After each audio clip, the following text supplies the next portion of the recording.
YouTube, welcome back to my channel. Today I'm here to talk about the books that I read in December.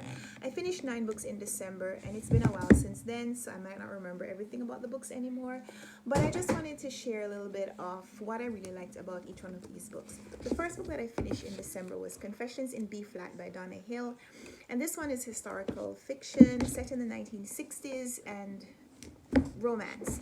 So we meet a man from the South who is a follower of Martin Luther King Jr. and he moves to Harlem to open an extension office for Martin Luther King Jr.'s platform and movement in the North. And when he comes to New York, he meets a woman who is a follower of Malcolm X, and we read about their romance, the political profiles that they both have and their differences in opinion, and we're able to see the personal relationship that develops between them even despite these differences. I really liked this as a historical story. I think that the author did a really good job of linking videos that would enlighten the reader if you're new to learning about this history, that there would be things in this book that would teach you about that history and see it unfolding. I thought that that was so well done, and also she gave us a really good profile of these characters, so I felt like I got to know them. I think I felt like the characterization was really well done. So that's the first book that I finished in December, and this was a gift from the publisher, Sideways publisher, and I get these books through TLC book tours, and this was a really good read. The second book that I finished was an ebook. I don't have a physical copy. This was my first Muriel Spark, The Prime of Miss Jean Brodie, and that was also really interesting. The Prime of Miss Jean Brodie is a novel, a short novel, and we're seeing this woman, she's a female teacher at a girls' school, and we see her kind of indoctrinating her students. She picks out a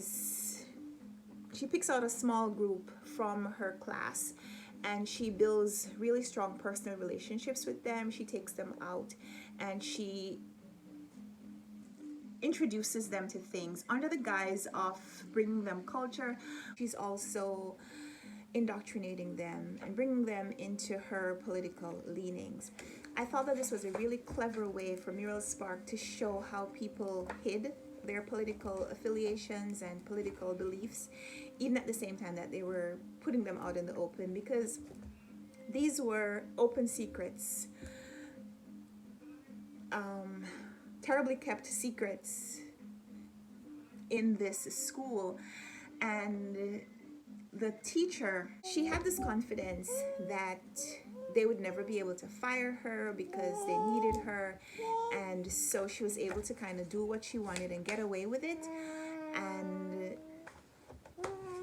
it was fascinating reading about this story. I mean, I know it's fictional, but it was fascinating. It was my first Muriel Spark, like I said, and I want to read more from her now.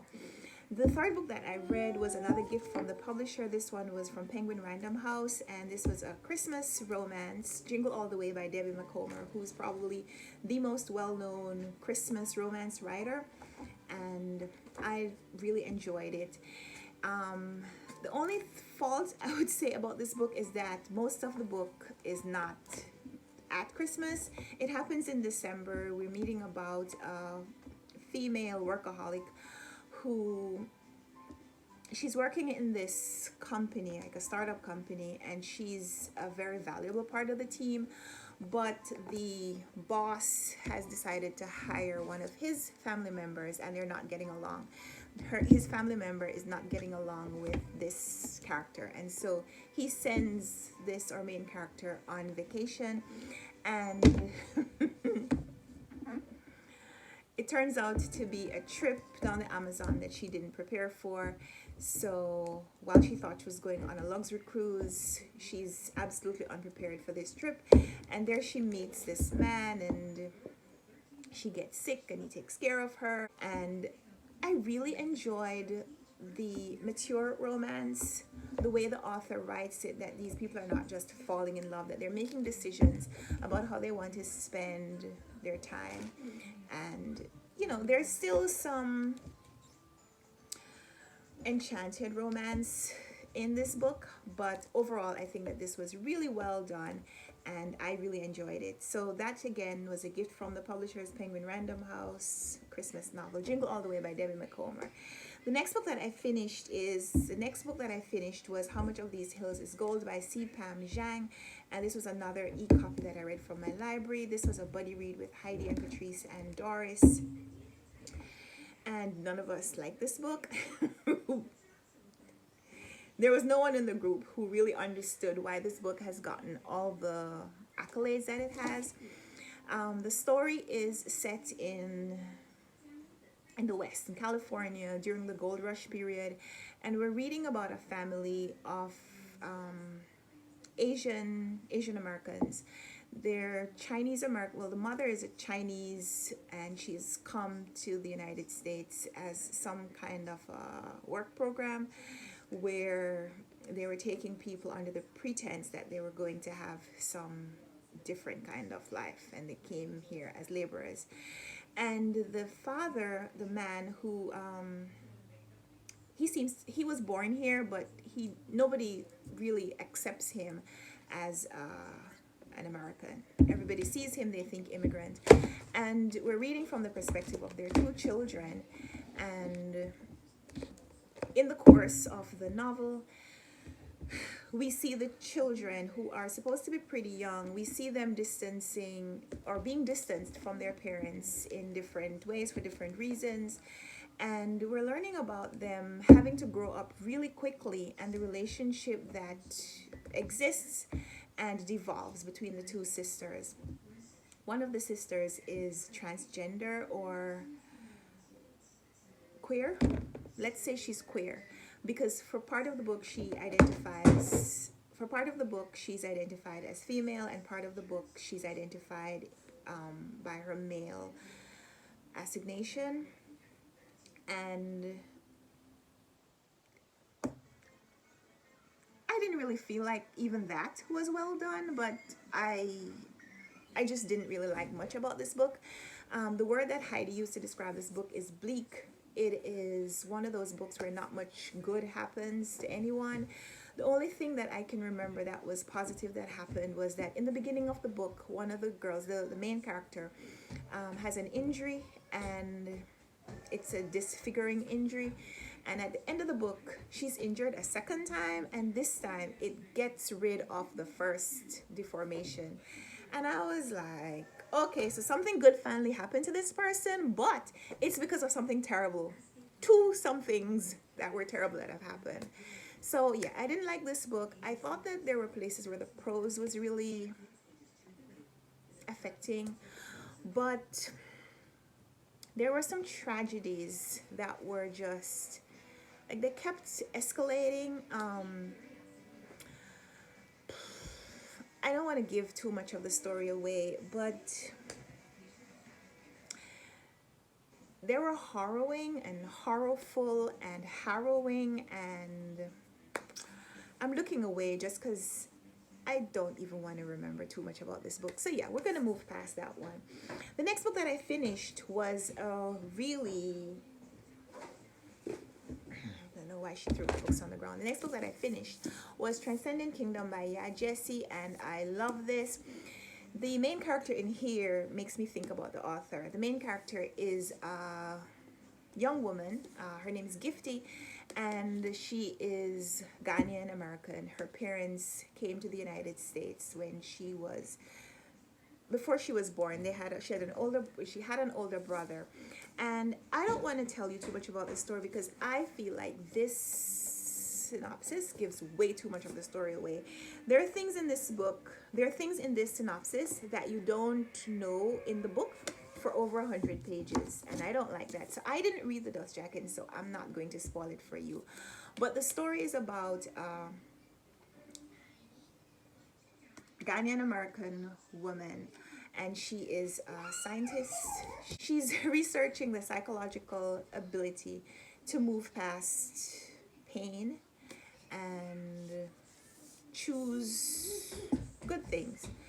And while she's researching this with rodents, she's also experiencing it in her personal life because she's having to deal with her mother enduring losses and not really being able to cope. And I thought it was a really clever way for the author to show two different manifestations of the same problem, one from a scientific perspective and one from a more personal perspective. And then there's also a lot of discussion about religion and how, I guess, the statement whether religion is the opium for the masses, how religion affects how we look at life and the choices that we make. And I thought it was clever. I thought the prose was beautiful. I thought that it was very effective in reaching the themes and exploring the questions that it sought to explore. So Gyasi is known for her debut novel Homegoing, and I thought that this was even better. It doesn't quite have the scope of reaching through the generations that Homegoing did, but I thought that this was even more clever in maybe being a little bit more specific to a time period and showing us different illustrations in that time. So I thought that this was excellent and I highly recommend it.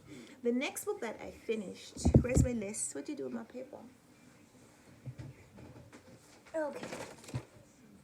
The next book that I finished was a gift from the author. This is When Life Gives You Mangoes by Kereen Getten. And this story is set in Jamaica, although it's never specifically mentioned that it is Jamaica. It's just from the characterizations, you know it's Jamaica. Like we talk about the island and Bob Marley and so on. I thought it was really fun. Like I said, this is a children's book. And the story here, child characters, I forget now how old they are, 12? She's 12 years old.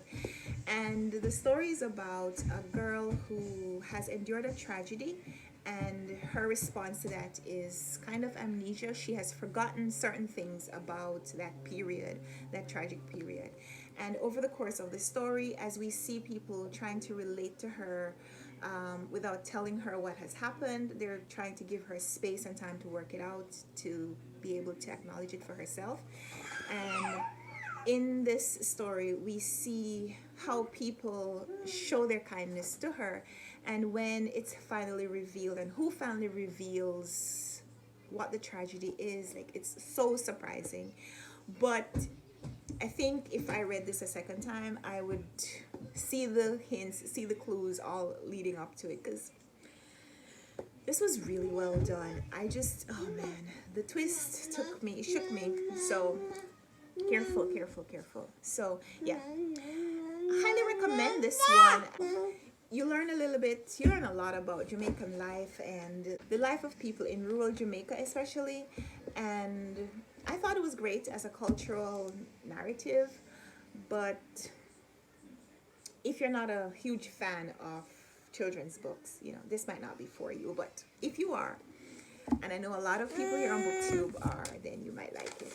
The next couple of books were Barbara Pym novels that I read, that I listened to audio versions. The first one was Excellent Woman, and the next one was A Glass of Blessings. And Excellent Woman was my introduction to Barbara Pym. I'd never read a Barbara Pym novel before. I read this one because of my buddy reading group, and then because I loved it so much, I went on to listen to another one by myself. So Excellent Woman, we're following a young single woman in England, and she is very involved in working for her church, and she's kind of figuring out who she's going to marry, if anyone, whether she's going to live the life of a spinster or whether she's going to find a husband and what that looks like. And there's discussion of religion and whether religious leaders should be married. So there's discussion about Church of England versus Catholic priests, and it's such a fun story. I loved how the main character represents herself. The story is told as though she's writing a journal and she's speaking directly to the reader, and I loved it. I thought it was so well done. Glass of Blessings was very similar. We're reading again about a woman, except this time she's married and she somehow is a little separate from her husband. They live together, but she does a lot of things away from him that it doesn't seem like he cares about. So they're living almost separate lives even though they are together. And so a lot of Glass of Blessings read like Excellent Women, which I enjoyed because it also delved into a lot of the same themes. A couple of the characters from one book were mentioned in the next book, even though they're not series of any kind. But I heard that that's a thing that you can expect in Barbara Pym novels. So I love that too. And so yeah, my plan, if you've watched my earlier videos this year, my goals video, you will know that I plan to read more or all of Barbara Pym's novels later this year and maybe into the future. So that's the first two of many, I hope. And then the last book that I read in December was The Purpose of Power: How We Come Together When We Fall Apart by Alicia Garza. And Alicia Garza is credited as being one of the people who started the Black Lives Matter online movement. She's the person who wrote the letter that the Black Lives Matter hashtag came out of. And it was really interesting to read this book from her perspective. This is part memoir, part sociology, part discussion of race relations in the United States, and some of the history of the legislations that allow some things to happen or that have led to some of the things that are part of our current status. So I really enjoyed this. I thought as a history book, it was very effective.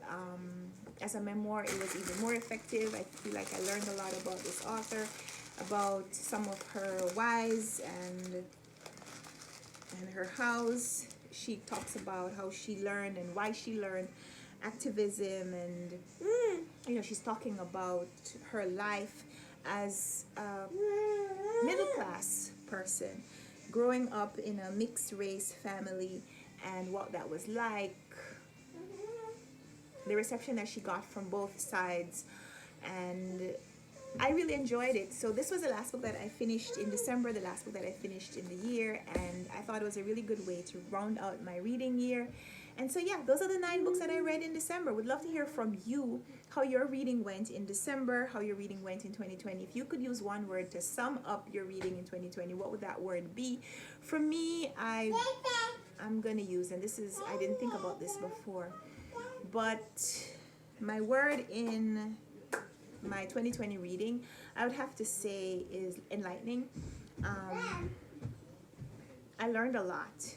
I learned a lot from books, and some of the things that I learned from books I didn't expect to learn. So thank you so much for watching all my videos in 2020. Thank you for watching my new videos in 2021. Thank you for being part of my reading journey, and I look forward to chatting with you in the comments and to continuing to interact with you here on the channel in this new year.